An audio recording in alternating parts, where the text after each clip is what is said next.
দ্বাদশ শ্রেণীর প্রিয় ছাত্রছাত্রীরা, আমাদের আজকের বিষয় কবিতা ক্রন্দনরতা জননীর পাশে, কবি মৃদুল দাশগুপ্ত। তোমাদের দ্বাদশ শ্রেণীর বাংলা সিলেবাসে একটি অন্যতম গুরুত্বপূর্ণ কবিতা। এই কবিতাটি 2006-07 সালের পশ্চিমবঙ্গের একটি রাজনৈতিক প্রেক্ষাপটে কবিতাটি রচিত। আমরা জানি পশ্চিমবঙ্গে রাজ্য রাজনীতিতে 2006-07 সাল খুব উত্তপ্ত পরিস্থিতি হয়েছিল। শুধু রাজ্য রাজনীতি নয়, গোটা ভারতবর্ষে পশ্চিমবঙ্গের এমন একটি ঘটনা যেটা অভূতপূর্ব একটা শোরগোল ফেলে দিয়েছিল। বিষয়টি হচ্ছে, সেই সময়ের যারা পশ্চিমবঙ্গে রাজ্য ক্ষমতায় ছিল, তদানীন্তন যে শাসক শ্রেণী, তারা পশ্চিমবঙ্গে বেকার সমস্যা দূরীকরণের জন্য এবং শিল্পের উন্নয়নের জন্য শিল্প কারখানা প্রতিষ্ঠার একটা ওরা বাস্তব রূপ বা একটা প্রজেক্ট বা প্রকল্প নিয়েছিল। এই জন্য তারা টাটা কোম্পানির সঙ্গে একটি চুক্তি সম্পাদন করেছিল এবং টাটা কোম্পানির যে ন্যানো গাড়ি তৈরির কারখানা, সেই ন্যানো গাড়ি তৈরির কারখানা হিসেবে তারা হুগলি জেলার সিঙ্গুর, নন্দীগ্রাম, বাজেজামা বা বিভিন্ন জায়গায় জমি অধিগ্রহণ যে পরিকল্পনা, সেই পরিকল্পনা নিয়েছিল। তা যে সমস্ত জায়গার জমিগুলো অধিগ্রহণ করার কথা ছিল, সেই সমস্ত জায়গার জমিগুলো, কিছু কিছু জমি হয়তো উর্বর ছিল আর কিছু কিছু জমি অনুর্বর ছিল, কিছু জমি আবার জলাভূমিও ছিল। মানে এক কথায়, বছরে যে সমস্ত জমিতে ধরো 3 বার ফসল হয়, সেই জমিগুলো হচ্ছে উর্বর জমি। আর যে জমিগুলো হয়তো বছরে 1বার বা 2বার কোনো রকম ফসল ফলানো যায়, সেই জমিগুলো হচ্ছে অনুর্বর। এছাড়া কিছু কিছু জমি থেকে জলাভূমি, নিচু জায়গা, জল জমে থাকে, সেরকম মাছ চাষ ছাড়া সেরকম কোনো কাজে লাগে না, বা মাছও সেই রকম আর কি চাষবাস করা যায় না। তা সরকার যে জমিগুলো অধিগ্রহণ করার যে প্রক্রিয়া নিচ্ছিল, সেই সমস্ত জমিগুলি, মানে সেখানে সব ধরনের জমিই ছিল। তারপরে কিছু কিছু মানুষ সেখানকার জমি দিতে অস্বীকার করছিল এবং তারা জমি রক্ষা কমিটি নামে একটি কমিটি বানিয়ে তারা জমি দিতে না চেয়ে তারা আন্দোলনে মেতে উঠেছিল এবং তাদেরকে সরাসরি বা পরোক্ষভাবে ইন্ধন জুগিয়েছিল তৎকালীন বিরোধী শক্তি এবং সমাজের বিশিষ্ট সমাজসেবী যারা সমাজসেবা করে। বিষয়টা এরকম ছিল যে, সে সময়ের শাসক যদি খুব স্বচ্ছতার সঙ্গে এবং নিরপেক্ষতার সঙ্গে বা সহৃদয়তার সঙ্গে কৃষকদের সঙ্গে আলোচনা করে জমি অধিগ্রহণের বিষয়টি যদি সেরকমভাবে পরিকল্পনা করতো, তাহলে হয়তো কারখানাটা তৈরি করা সম্ভব ছিল। কিন্তু জমি অধিগ্রহণ করতে গিয়ে সরকারের হারমাত বাহিনী বা তদানীন্তন সরকারের কিছু রাজনৈতিক স্বার্থান্বেষী নেতাদের যে গুন্ডা বাহিনী, তারা সেখানকার স্থানীয় মানুষদের যারা প্রতিবাদ করতেছিল জমি না দিতে, দিতে যারা অনিচ্ছা জানিয়েছিল, ইচ্ছুক ছিল না যারা, তাদের উপর বিভিন্নভাবে তারা অত্যাচার শুরু করছিল। জোর জবরদস্তি করে জমি দখল করতে চেয়ে তাদেরকে হুমকি দেওয়া হচ্ছিল, প্রতিবাদ করলে তাদেরকে মারধর করা হচ্ছিল। এমনকি কোনো পরিবারকে শায়েস্তা দেওয়ার জন্য সেই পরিবারের মেয়েকে তুলে নিয়ে তার উপর পাশবিক নির্যাতন করে তাকে হয়তো তার ছিন্ন ভিন্ন দেহ জঙ্গলে হয়তো ফেলে দেওয়া হয়েছিল।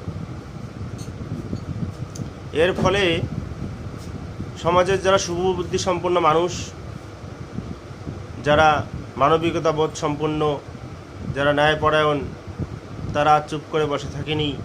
তারা সবাই সম্মিলিতভাবে গিয়ে সিঙ্গুর নন্দীগ্রামের সেই সমস্ত নিপীড়িত নির্যাতিত মানুষের পাশে দাঁড়িয়েছিল এবং পাশে দাঁড়িয়ে এই যে সিঙ্গুর আন্দোলন একটা বিশাল রাজনৈতিক আন্দোলনের রূপ নিয়েছে।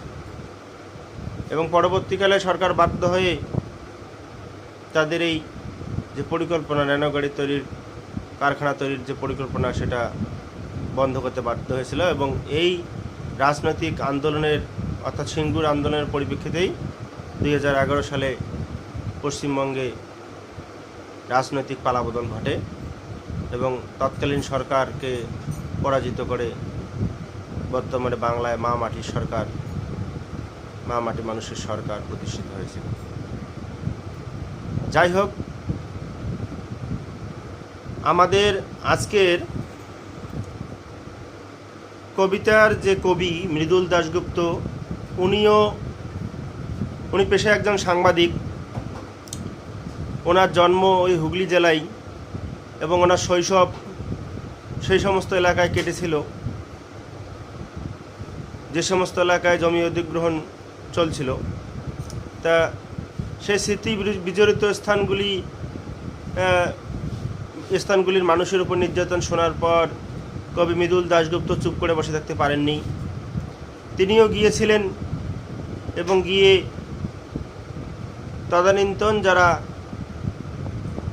তদানীন্তন সরকারের যারা সাধারণ মানুষের উপর অত্যাচার চালিয়েছিল তাদের বিরুদ্ধে প্রতিবাদ জানিয়েছিলেন। এবং যে মা তার প্রতিবাদী সন্তানকে হারিয়ে ক্রন্দনরত অবস্থায় আজকে হয়তো বিপদে অসহায়ভাবে পড়ে আছেন, সে মার পাশে দাঁড়িয়েছেন এবং সমাজের সকল শুভবুদ্ধি সম্পন্ন মানুষদের পাশে দাঁড়ানোর জন্য অনুরোধ করেছেন। এই ঘটনা নিয়ে কবিতা ক্রন্দনরতা জননীর পাশে। এখানে ক্রন্দনরতা জননী বলতে একজন গর্ভধারীর মার সঙ্গে বঙ্গজননীকে বোঝাচ্ছে। কারণ গর্ভধারিণী মায়ের সন্তানের ওপর অত্যাচার চালাচ্ছে শাসকের হারমাত বাহিনী এবং গর্ভধারিণী জননীর ক্রন্দনরত অবস্থার সঙ্গে যেন বঙ্গজননীও ক্রন্দনরতা। সেই জন্য কবি ক্রন্দনরতা জননীর পাশে দাঁড়ানোর আহ্বান জানিয়েছেন। কবির মতে, ক্রন্দনরতা জননীর পাশে এখন যদি না থাকি, কেন তবে লেখা, কেন গান গাওয়া, কেন তবে একাকী। অর্থাৎ এই যে কবিতাটি মোট 16 লাইনের এবং এই কবিতা 4টে স্তবক আছে। মূল গ্রন্থ হচ্ছে ধানক্ষেত থেকে। মূল গ্রন্থর নাম কি যদি প্রশ্ন আসে যে ক্রন্দনরতা জননীর পাশে কবিতাটি কোন কাব্যগ্রন্থ থেকে নেওয়া হয়েছে, ধানক্ষেত থেকে। তো এখানে কবি বলছে যে আমরা তো কবি, শিল্পী, সাহিত্যিক, বুদ্ধিজীবী। তা আমরা যদি যে জননী কান্না করতেছে সেই জননীর পাশে না থাকি, তাহলে গান গাওয়া, লেখালেখি, ছবি আঁকাকি এগুলো সব বেকার, বৃথা। কারণ গান, ছবি, লেখায় কি ফুটে ওঠে? সমাজের অন্যায়ের বিরুদ্ধে ঘটে চলা প্রতিবাদ। তা প্রতিবাদ আমরা শুধু কি খাতায় কলমে করব? সমাজে ঘটে চলা অন্যায়ের বিরুদ্ধে গিয়ে অত্যাচারিত মায়েদের বা অত্যাচারিত মানুষদের পাশে গিয়ে আমরা দাঁড়াবো না? সেজন্য কবি বলছে ক্রন্দনরতা জননীর পাশে এখন যদি না থাকি, কেন তবে লেখা, কেন গান গাওয়া, কেন তবে একাকী। তারপরে বলছে নিহত ভাইয়ের শবদেহ দেখে নাই যদি হয় ক্রোধ, কেন ভালোবাসা, কেন বা সমাজ, কিসের মূল্যবোধ। অর্থাৎ আমরা একটা সমাজে বাস করি, একটা সোসাইটিতে বাস করি। We are we are all human beings. কথায় আছে, কথায় বলে যে ম্যান ইজ সোশ্যাল অ্যানিমাল, অর্থাৎ আমরা কেউ সমাজের বাইরে নই, আমরা সবাই সামাজিক প্রাণী, আমরা একা একা বাস করতে পারি না। অর্থাৎ একে অন্যের বিপদে আমরা কিন্তু ঝাঁপিয়ে পড়ি। যেমন ধরো আজকে যদি আমার বাড়িতে কোনো একটা রাত্রিবেলা অসুবিধা হয়, তাহলে কিন্তু আমাদের বাড়ির আশেপাশে পাড়া প্রতিবেশীরাই ছুটে আসবে, ওই আমার দূরের কোনো আত্মীয় ছুটে আসার আগে। সেই জন্য একটা সমাজে আমরা বাস করি, একটা সোসাইটিতে আমরা বাস করি, একটা পাড়া প্রতিবেশীদের নিয়ে আমরা মিলিতভাবে বাস করি। তা সেই পাড়া প্রতিবেশীর ছেলে তারা আমাদের ভাই, মেয়ে তারা আমাদের বোন, অর্থাৎ সৌভ্রাতৃত্ববোধ। তা সেই কোনো ভালো ছেলে, প্রতিবাদী ছেলে, সে হয়তো অন্যায়ের বিরুদ্ধে প্রতিবাদ করতে গিয়ে সে অন্যায়কারীদের দ্বারা হয়তো অন্যায়কারীরা সেই প্রতিবাদী ছেলের কণ্ঠরোধ করার জন্য তাকে হত্যা করেছে। তো সেই ভাইয়ের শবদেহ দেখে বা নিহত ভাইয়ের শবদেহ দেখে মনের মধ্যে যদি ক্রোধ না হয়, তাহলে কেন ভালোবাসা, কেন বা সমাজ, কিসের মূল্য? মানুষ বলে যে ভাইয়ে ভাইয়ে ভালোবাসা, সমাজ, মূল্যবোধ, ভ্যালুস খুব ইম্পর্ট্যান্ট জিনিস। ন্যায়পরায়ণতা, সত্যের জন্য আত্মত্যাগ, এই বিষয়টি। তারপরে বলছে যে মেয়ে নিখোঁজ ছিন্ন ভিন্ন জঙ্গলে তাকে পেয়ে, আমি কি তাকাবো আকাশের দিকে বিধির বিচার চেয়ে? অর্থাৎ একটা পরিবার অন্যায়ের বিরুদ্ধে প্রতিবাদ করাতে সেই পরিবারের কণ্ঠরোধ করার জন্য সেই পরিবারের একটি যুবতী মেয়েকে হারামাত বাহিনী বা গুন্ডা বাহিনীরা তুলে নিয়ে যায় রাতের অন্ধকারে।